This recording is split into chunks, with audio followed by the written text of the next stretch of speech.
A later last call and expanded capacity will help a lot of restaurant owners, but so many places are struggling to stay afloat. The Brick House in Amherst put up this sign. They say they know they are short-staffed, but they are hiring. They're asking their customers to be patient in case their order takes a little bit longer than they had hoped. Tonight, Galat Malamed reports on why state restrictions are not the only reason why local businesses might not make it through the pandemic. Every pizza and every beer, signs of recovery at Butera's restaurant in Hamburg. We haven't laid anybody off, we haven't let anybody go.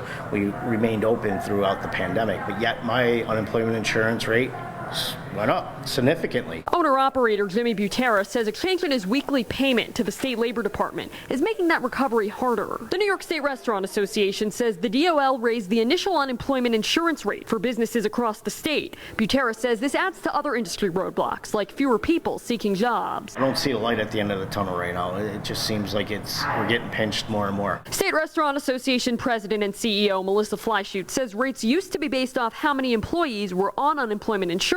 State lawmakers passed a bill so rates would not increase due to layoffs and furloughs during the pandemic. Collectively, everybody thought like that was going to be good news. We wouldn't see our rates increase.